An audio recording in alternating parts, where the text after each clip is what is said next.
Hoy llegamos al capítulo 17. Vamos a orar. Señor Jesús, gracias te damos esta mañana porque pudimos cantarte, Señor, porque podemos reconocer quién eres, Señor, y podemos experimentar tu presencia.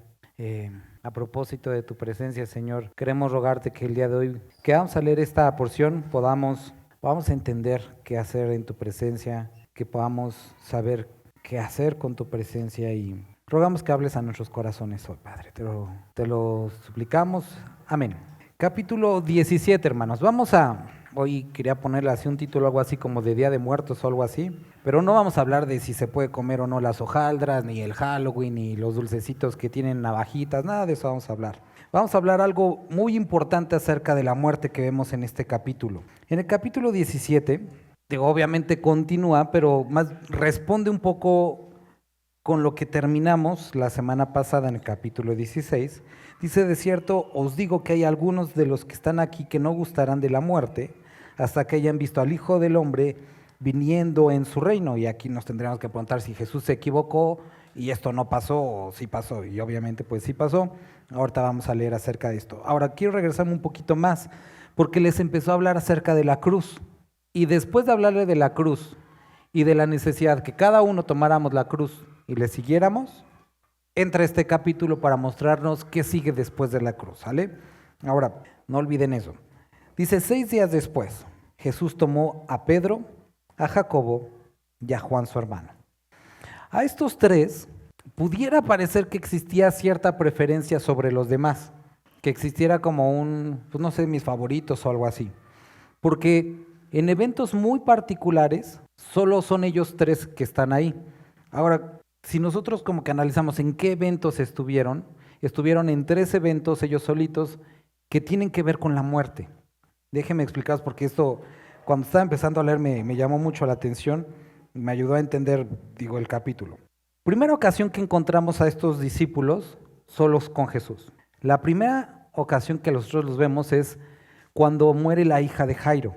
Está Pedro, está Jacobo y está Juan. ¿Qué es lo que nosotros vemos ahí? Lo que nosotros vemos ahí es que Jesucristo les enseña acerca de la victoria sobre la muerte, el poder que Él tiene sobre la muerte, la capacidad de vencer a la muerte.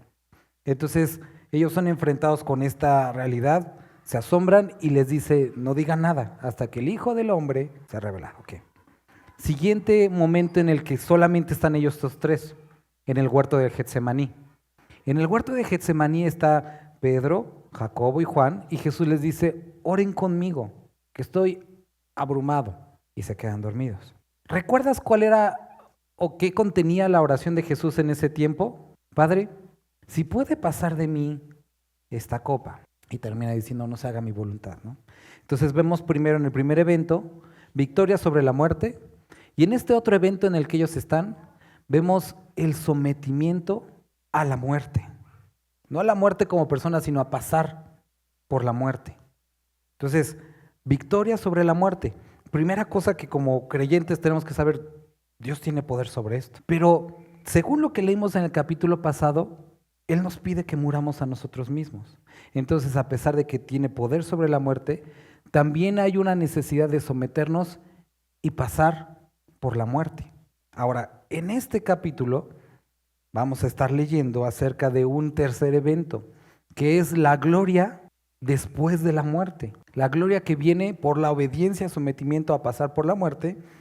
Y empezamos a leer esto. Ahora, otra cosa que me gustaría que pudiéramos considerar antes de comenzar: Pedro, Jacobo y Juan, podríamos seguir diciendo: pero ¿por qué ellos? ¿Por qué no los demás? Ellos tenían algo muy particular. En el caso, por ejemplo, de, si recuerdas, Jacobo fue el primer discípulo que padeció el martirio. Él fue el primero que murió. En el caso de Pedro, fue el primero al cual se le anunció la muerte de cruz. Y en el caso de Juan, que fue exiliado y que tuvo la revelación, el Apocalipsis, fue, a pesar de ser el último de los discípulos que a lo mejor anduvo por ahí, experimentó esa persecución e intento de asesinato en más de una ocasión. ¿A dónde quiero llegar con esto? Porque tenemos que verlo. Ellos no estuvieron ahí por casualidad. Dios quería tratar asuntos específicos relacionados con la muerte, el sometimiento a la muerte y la gloria que venía después de la muerte, porque eran áreas donde Él iba a usarlos y los iba a atravesar. Eso a mí me da la tranquilidad que si Dios me ha de atravesar por diversas circunstancias, Él se va a tomar el tiempo para prepararme, a través de su palabra, a través del tiempo de oración, cuando Él me habla, cuando leo y Él me habla. ¿No? ¿Qué quiere decir? Porque tenemos que empezar con esto. Vamos a hablar acerca de la gloria después de la muerte. Pero para llegar a ese punto en el que todos en algún momento vamos a estar y que anhelamos eso, primero es necesario entender que no es algo al que temerle porque Él tiene poder sobre esto, pero que tenemos que ser atravesados por eso. La muerte física, pero también la muerte a nosotros mismos, ese paso de vida a muerte, esta nueva vida. Y que Dios toma y Dios nos guía a través de diferentes circunstancias porque Él está tratando con nosotros. Ok. Dice que los llevó aparte a un monte alto. Otra cosa aquí más antes de continuar. ¿Se han dado cuenta que muchos de los grandes eventos o como sucesos dentro del relato de los evangelios sucedió cuando se apartaba con sus discípulos? ¿Existe algo particular en estos momentos en los que detenemos nuestra vida y nos tomamos un tiempo especial para buscar a Dios? Como el día de hoy. Puedes leer en tu casa, puedes cantar en tu casa y a lo mejor dirías, no, pues hasta cantan mejor que esos hermanos. Puede ser. Pero el tomar un tiempo para detener todas tus actividades y buscar a Dios tiene algo característico. Decides, al final se va a tratar este tema, someter tu carne y buscar a Dios. Y entonces se vuelve realidad de buscadme y me hallaréis. Y entonces ellos tomaron ese tiempo aparte con Jesús y encontraron algo interesante. Dice versículo 2, se transfiguró delante de ellos y resplandeció su rostro como el sol y sus vestidos se hicieron blancos como la luz. Y he aquí les aparecieron Moisés, Elías, hablando con él. Hasta este punto decimos, bueno, eso lo está diciendo la palabra. Pero Pedro dijo a Jesús, Señor, bueno es para nosotros que estemos aquí. Si quieres, hagamos aquí 3 enramadas, una para ti, otra para Moisés y otra para Elías. Claro está que Moisés y Elías no traían su gafet con su nombre, ni se pasó a través de eso de Pedro, Elías, Elías, Pedro, Moisés, Juan, Juan, Moisés, buenas tardes, buenas tardes. No hicieron todo ese proceso. De alguna forma los reconocieron, entendieron que eran ellos, no sabemos cómo. Y eso interesantemente es una de las preguntas que muchos creyentes hacen. Nos vamos a reconocer, voy a reconocer a mi papá, voy a reconocer. Pues ellos los reconocieron, ¿sale? A quien tengo, perdón. Es bueno para nosotros que estemos aquí. Si quieres, hagamos aquí 3 enramadas, una para ti, otra para Moisés y otra para Elías. Mientras él aún hablaba, una nube de luz los cubrió. Y he aquí una voz desde la nube que decía, este es mi hijo amado, en quien tengo complacencia. A él oíd. Al oír esto, los discípulos se postraron sobre sus rostros y tuvieron gran temor. ¿Por qué tuvieron miedo? Porque como judíos que conocían su historia, que conocían la ley, sabían que en tiempos antiguos, algo que ya no había pasado, por lo menos en su tiempo, cuando se manifestaba Dios, pasaba esto de una nube, de Shekinah, la presencia de Dios, y una voz hablaba desde esa nube. Y ellos sabían como judíos que nadie puede ver a Dios y seguir vivo. Y ahora a ellos les estaba pasando eso que de oídas lo habían escuchado, pero ahora sus ojos lo estaban viendo.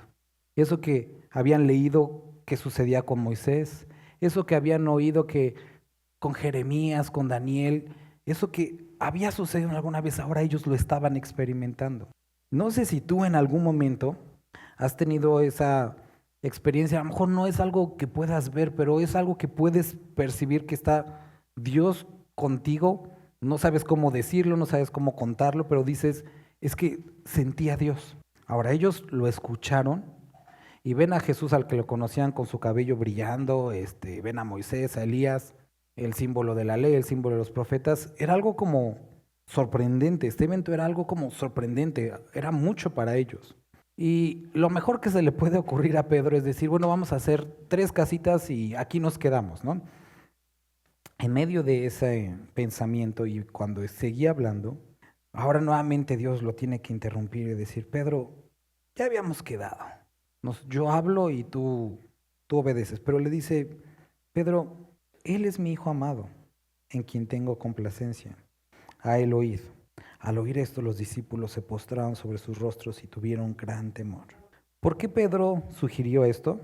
Algunos describen lo siguiente, que según el profeta Isaías, una de las cosas que va a suceder en el milenio es que se va a seguir celebrando la fiesta de los tabernáculos. Entonces él, conociendo seguramente la profecía, dijo, ya sucedió ese momento, ya está aquí Jesús, Elías, está Moisés, que empiece la fiesta de los tabernáculos y aquí nos quedamos. Eso es de lo que hablan algunos. Algunos dicen que simplemente fue torpeza, otros que les gustaba que estuviera ahí.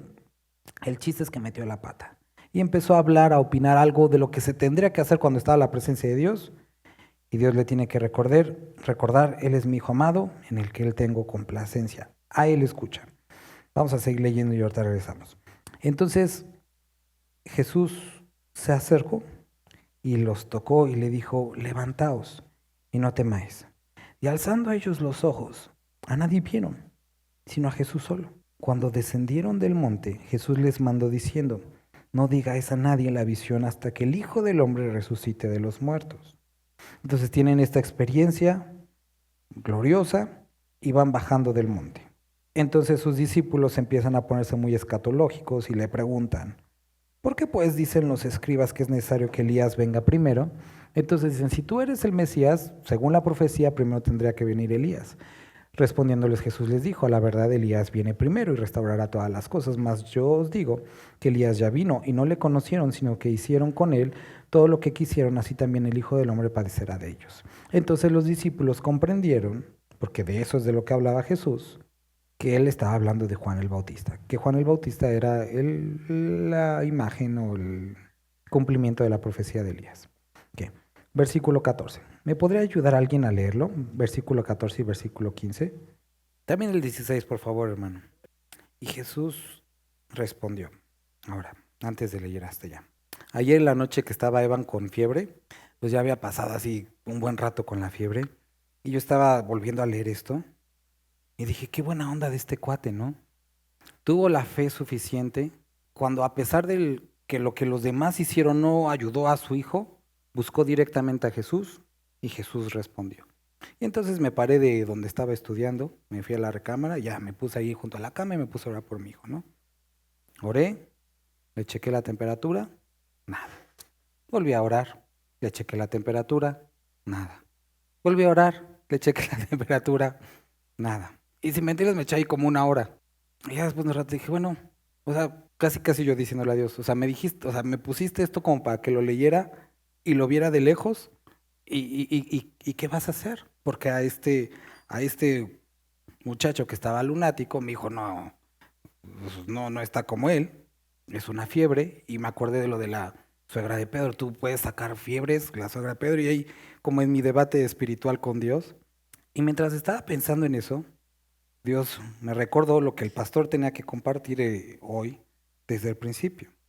La primera cosa a través de la cual los pasó a los apóstoles, a los discípulos ellos, era entender que sí, Él tenía poder sobre la muerte, sobre las enfermedades, sobre la vida, pero que era necesario también someterse a la muerte de tus deseos, de tus planes, incluso de tus solicitudes. Y entonces estaba aquí este hombre que había llevado a su hijo a las personas indicadas, porque en el capítulo 10 Dios le dijo a Pedro y a los discípulos, tienen poder, les doy la autoridad para sacar demonios sin sanar enfermos. Y entonces este hombre los llevó con las personas adecuadas, pero no sucedió. ¿Por qué? Porque Jesús quería algo, que no solamente se quedaran ahí, sino que vinieran hasta Él. Y es de ahí su respuesta. Jesús no estaba enojado porque no pudieron sanar al enfermo, sino porque habían tardado en llegar con quien tenían que llegar. Oh generación incrédula y perversa, leemos en el 17. ¿Hasta cuándo he de estar con vosotros? ¿Hasta cuándo os he de soportar? Tráiganlo a mí. Soy yo con quien deben venir. No son con otras personas, soy yo. No es acercarse a su fe, no es acercarse a la fe de alguien, es que se acerquen a mí. Y ayer Dios me recordaba eso. Qué bueno que estás aquí platicando nuevamente conmigo. Es aquí donde te quería tener. Y Dios me decía, hoy no quiero tratar el tema de tu hijo, quiero platicar otras cosas contigo. Y entonces recordaba lo que estábamos viendo aquí, que Dios utiliza caminos diferentes con nosotros, pruebas, circunstancias diferentes, por algo que tiene que tratar con nosotros. Hermanos, Jesucristo le acababa de decir a sus discípulos en el capítulo anterior que Él iba a morir y que si querían seguirlo tenían que pasar por el mismo proceso. Ellos posiblemente, como muchos de nosotros valientemente dijeron, sí, te vamos a seguir hasta la muerte. Ok, es exactamente ese punto donde los tengo que llevar. Pero los voy a ayudar. Voy a hacerlos pasar por diversas circunstancias. Primero conmigo, para que cuando caminen puedan estar preparados. Ahora, en el versículo 15 está este hombre pidiendo misericordia. Mi hijo es lunático. No sé cuántos de ustedes se identifican con este padre diciendo, ay, mi hijo está loco también, ¿no? Ayúdalo, Jesús. Pero cuando dice aquí lunático, ellos tenían esta idea de que si alguien se quedaba dormido fuera de la casa en la noche y la luz de la luna les pegaba, entonces como que pues, se volvían locos, ¿no? Y esto es lo que está presentando. A lo mejor en alguna de sus traducciones dice epiléptico, eso no le hace justicia al texto. Más adelante nos dice que él estaba endemoniado. Ahora, la influencia de este demonio sobre la vida de este joven lo estaba aventando al fuego y lo estaba aventando al agua. Eso quiere decir que lo quería matar, ¿sí? Y aquí me gustaría hacer un paréntesis, algo que me puse a leer el día de ayer. Del año 2023 al año 2024, los suicidios en Puebla aumentaron un 72%. Es demasiado. En un año 72% es muchísimo. E interesantemente muchos de esos son hombres y son menores de 18 años. Y recordaba cómo cuando visitamos las escuelas, muchísimos jóvenes me hablaron, me dijeron que habían intentado suicidarse. Ayer mismo que tuvimos la reunión de jóvenes, muchas preguntas, y no es la primera vez, giraron en tono de, ¿qué tan malo es el suicidio? ¿Qué pasa si me suicido? Porque es algo que el enemigo está tratando de hacer considerar a las personas. Digo, a mí mismo me ha pasado. El enemigo ha traído sus pensamientos de, es mucha presión, nunca van a entender los hermanos, mejor ya ahí acabamos. Esos pensamientos es algo que está trayendo el enemigo mucho a nuestra sociedad. Ahora, ¿cuál es la solución para esto? Más bien, primero el problema, que como creyentes los estamos llevando a un montón de lugares primero, en vez de llevarlo a quien puede realmente transformar. Tráiganlo a mí, tráiganlo a mí. Y me gustaría que pudieras en esto meditar el día de hoy. Si estás viniendo primeramente a Él y si estás viniendo a Él con un plan, con una idea de lo que debería de hacer, como Pedro, estando en la presencia de Dios y saliendo con sus magníficas ideas de lo que Jesús tendría que hacer, de lo que Dios tendría que hacer, ya estaba acomodando a Moisés en una casita, a Elías en una casita. Imagínate estos cuates con que no inventes, Pedro, o sea, relax, o sea, ya nos quieres poner una casita, o sea, como muñequito. O sea, Pedro ya tenía una idea. Y muchas veces Dios tratando con nosotros, Dios preparando nuestra vida, Dios trayendo circunstancias, nos acercamos a su presencia, es un acierto, pero estando en su presencia empezamos a darle ideas y nos enojamos porque Dios, ¿por qué no has hecho la casita para que tú te quedes? Así nos quedamos y estamos bien. Esto es bueno. Y tenemos que detenernos y escuchar nuevamente a la voz que nos diga, Jesús es mi hijo amado, en Él tengo complacencia, a Él escúchalo. A Él es a quien debes de escuchar. Tu plan no me gustó, el mío es mejor. Y entonces, en ese camino, a pesar de que había dado el poder a los discípulos, detiene esto para que este Padre pueda acercarse hasta Él, que es el lugar adecuado. Y Jesús inmediatamente reprendió al demonio, el cual salió del muchacho, y éste quedó sano desde aquella hora. Viniendo entonces los discípulos a Jesús aparte, le dijeron, oye, ¿por qué no pudimos? ¿Nos diste poder? ¿Nos diste la autoridad? ¿Por qué no pudimos? Jesús les dijo, fácil, por su poca fe. Porque de cierto os digo, que si tuvierais fe como un grano de mostaza, Dirás a este monte, pásate de aquí a allá, y se pasará, y nada os será imposible. Y entonces aquí viene una pregunta importante. ¿Y en dónde veo cómo está mi nivel de fe? Porque según yo sí tenía fe, porque si oré por él, es porque tenía fe. Entonces ya me preocupaste, Jesús, o tengo fe o no tengo fe. Y si es poquita, pues yo creo que por lo menos poquita sí tengo. ¿Cuál es el rollo aquí? Continúa diciendo. Pero este género no sale sino con oración y con ayuno. Entonces, ¿de qué estaba acusando Jesús a los discípulos? Que no habían orado y que no habían ayunado, a pesar de andar con él. Podríamos decir, bueno, esto es injusto. ¿Y cómo íbamos a saber que nos íbamos a encontrar un endemoniado? ¿Cómo ves si para la próxima nos avisas que va a haber un endemoniado y entonces ayunamos y pues oramos y ya pues, estamos listos para el endemoniado? El problema es que no sabes.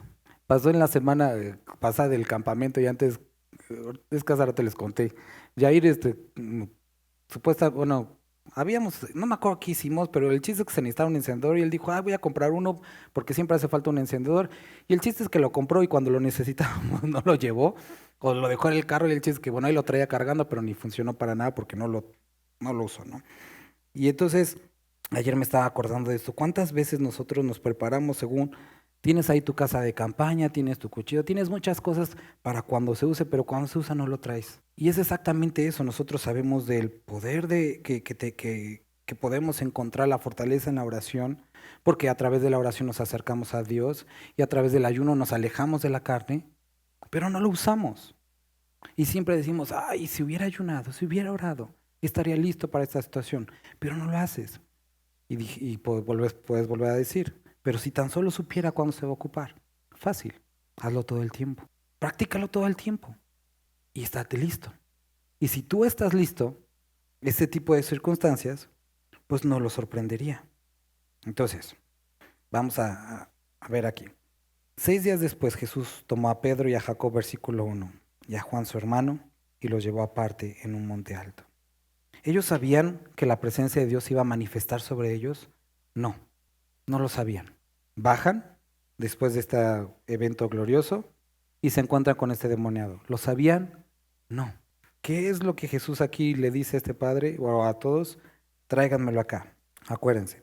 Estando ellos en Galilea, ¿puede leer alguien el 22 y 23? Y entonces escucharon solamente la mitad pues, que les interesó, ¿no? 24. ¿Alguien podrá leer el 24 al 27? Esta práctica la podemos ver descrita y establecida en el libro de Éxodo, en Éxodo 30, versículo 11, dice, habló también Jehová a Moisés diciendo, cuando tomes el número de los hijos de Israel conforme a la cuenta de ellos, cada uno dará a Jehová el rescate de su persona. Cuando los cuentes, para que no haya en ellos mortandad cuando los hayas contado. Esto dará todo aquel que se ha contado, medio ciclo, conforme al ciclo del santuario. El ciclo es 20 jeras, y la mitad de un ciclo será la ofrenda de Jehová. Todo el que sea contado, de 20 años arriba, dará la ofrenda a Jehová. Ni el rico aumentará, ni el pobre disminuirá. Y el medio ciclo, cuando dieren la ofrenda a Jehová para hacer expiación por vuestras personas. Si puedes subrayar esa palabra. Y tomarás de los hijos de Israel el dinero de las expiaciones y lo darás para el servicio del tabernáculo de reunión, y será por memorial a los hijos de Israel delante de Jehová para hacer esta expiación por vuestras personas. Entonces, después de que los contaban, tenían que dar este dinero como un rescate por sus vidas, ¿sale? Ahora leemos que ellos llegan aquí al templo y les piden exactamente este dinero. Y le preguntan, ¿tu maestro no paga el impuesto? ¿Por qué Jesús cuestiona a Pedro? Pedro, ¿pago el impuesto o no lo pago? Y utiliza este ejemplo, digo, creo que es bastante literal, ¿no? Él le dice, lo cobran de los extraños, no de los hijos. Pedro le respondió de los extraños. Jesús le dijo, luego los hijos están exentos. Sin embargo, para no ofenderles, ve al mar y echa el anzuelo. Vamos a primera de Pedro. Pedro explica lo que entendió acerca de esto. Y espero esto nos ayude para entender el capítulo completo. Primera de Pedro, capítulo 1. Jesús tiene que como volverle a decir a Pedro, Pedro, no inventes, yo no pago el ese porque pues es mío el templo, soy el rey, pero lo lleva a reflexionar. Y qué bueno que lo lleva a reflexionar en esto. Primera de Pedro 1. Vamos desde el versículo 13. Por tanto, Ceñid los lomos de vuestro entendimiento, sed sobrios y esperad por completo en la gracia que se os traerá cuando Jesucristo sea manifestado. Entonces, Pedro hace referencia a eso que iba a suceder, que él tuvo ese vistazo de algo que iba a suceder. Okay. Sean sobrios y esperen. Como hijos obedientes, no os conforméis a los deseos que antes teníais, estando en vuestra ignorancia. Señor, quiero que me sanes. Señor, quiero que me des ese trabajo. Señor, quiero que hagas esto. No te conformes a esos deseos. Jesús, ¿cómo ves si hacemos estos casitas para ti? No te conformes a esos deseos, sino como aquel que os llamó es santo, sed también vosotros santos en toda vuestra manera de vivir, es decir, apartados para Él, esperando qué es lo que quiere su voluntad. Porque escrito está, sed santos, porque yo soy santo. Y si invocáis por Padre aquel que sin acepción de personas juzga según la obra de cada uno, conducíos en el temor todo el tiempo de vuestra peregrinación. Y Pedro lo entendió cuando esa voz desde el cielo le dice, Él es mi hijo amado y que tienen que postrarse. Y Jesús, lleno de misericordia y gracia, los vuelve a levantar. Ahora, versículo 18. Sabiendo que fuisteis rescatados, no como en el templo con dinero, de vuestra vana manera de vivir, a la cual recibisteis de vuestros padres, no con cosas corruptibles, como oro o plata, como este tributo del templo, sino, versículo 19, con la sangre preciosa de Cristo, como de un cordero sin mancha y sin contaminación, ya destinado desde antes de la fundación del mundo, pero manifestado en los postreros tiempos, por amor de vosotros. Por favor, guarden esto, porque vamos a leer todo el 21, pero cuando regresamos acá al 17, quiero que podamos ver, no todos estuvieron en la transfiguración. Por ejemplo, este relato del 24 al 27, Mateo es el único que lo describe. Es el único milagro que tiene que ver con dinero, es el único lugar donde lo encontramos. Pedro es el que estuvo ahí. No todos estuvieron en todos los momentos, no Jesús habló con todos exactamente lo mismo, pero Jesús sí le habló a cada uno lo que necesitaba escuchar. No todos estuvieron cuando resucitó la hija de Jairo, no todos estuvieron en la transfiguración, pero vuelvo a repetir, Jesús trató con cada uno como debía de tratar. Hermanos, hemos sido comprados por precio de sangre. Dios nos ha redimido, nos ha salvado. Y muchos tenemos esa como prisa porque Dios arregle nuestros asuntos aquí en la tierra, porque nos dé un mejor carro, una pareja, una casa, que arregle nuestras emociones, que nos arregle de la cabeza, qué sé yo. Pero, ahorita me acuerdo, esta palabra, Selah, que encontramos en los Salmos, detente, medita y descansa. Párate. Necesitamos entender que Dios está haciendo la obra en nosotros y que con algunos retiene o detiene su obra, sanidad, trabajo, qué sé yo, con el afán de que te acerques a Él. Con otros les muestra su poder. A otros los manda a sacar un pez para sacar una moneda y tú dices, ¿por qué no lo sacaste de la bolsita que tenías, Jesús? Hubiera sido más fácil. Pero soy Jesús y quiero hacerlo como yo quiero. Y tengo que tratar con ustedes. Muchas veces los planes de Dios no nos son de lo más lógicos ni de los más prontos, pero sí son los más efectivos. Por la dureza de tu corazón, por cómo eres. Quiero leer esto para terminar aquí. Vamos a regresar a Pedro. Dice, ya destinado desde antes de la fundación del mundo, pero manifestado en los postreros tiempos por amor de vosotros, y mediante el cual creéis en Dios, quien le resucitó de los muertos y le ha dado gloria, para que vuestra fe y esperanza sean, ¿en qué? Nuestra fe y esperanza no está en la sanidad de nuestros hijos, ni en la sanidad de nuestros cuerpos, ni en la obtención de un recurso. La gloria que Él prometió no es de este mundo. Y muchos venimos a Dios y seguimos esperando, como a lo mejor Pedro, que se demostrara la gloria en ese mundo, que se transformara el gobierno. Y muchos podemos estar conflictuados por tantas cosas que no tienen que ver y no tienen parte en la vida eterna. Y yo te animaría que el día de hoy pudieras pensar, si te estás acercando a Dios y estás buscándolo y estando en su presencia con tus propios planes y hablando de más. Y te animaría que pudieras como también encontramos en los Salmos, presentarnos delante de Él y estar en silencio, seguir instrucciones y decirle: Dios, ¿qué quieres hacer? ¿Qué me quieres enseñar con esto? ¿Es algo en lo que tengo que dejar? ¿Es algo que tengo que hacer? Mejor tú habla. Y puede ser que encuentres la razón o simplemente una espera o el silencio o el confort, qué sé yo. Pero es necesario que cuando estemos en su presencia podamos callar y esperar sus instrucciones y que podamos entender que a pesar de que Él tiene victoria sobre la muerte, tenemos que morir a nosotros mismos y que la gloria es después de haber sido sometidos a esta muerte. Vamos a orar. Y te animo a que puedas ponerte a cuentas con Dios. Vamos a tomar ahorita la cena. Te animo a que puedas no solo ponerte a cuentas, sino agradecerle el sacrificio que ha hecho por ti en la cruz. Vamos a orar. Padre, queremos rogarte, Señor, que perdones nuestra insensatez, si hemos hablado de más, si hemos actuado de más, Señor. En todos esos momentos que hemos pecado, de hecho, de pensamiento, de palabra, Padre, te rogamos que puedas traer a nosotros esa convicción, que puedas traer ese redarguir, Señor, que podamos vivir como a ti te agrada, Padre. Gracias porque nos has redimido. Y no ha sido por dinero ni por obra humana, sino a través de tu sangre. La sangre que derramaste en la cruz, Señor, y gracias porque a pesar de no merecerlo, Señor, de ser imprudentes, de que a veces pensar bien las cosas, Señor, tú nos amaste primero, Padre. Y te agradecemos por eso, Señor. Y hoy queremos, como iglesia, tomar y recordar que tú moriste por nosotros a través de el partimiento de este pan y de este jugo, Señor. Recordar lo que hiciste y esperar en lo que has de hacer, Señor. Padre, gracias te damos porque hoy podemos recordar que moriste por nosotros y que algún día estaremos en tu gloria, Señor.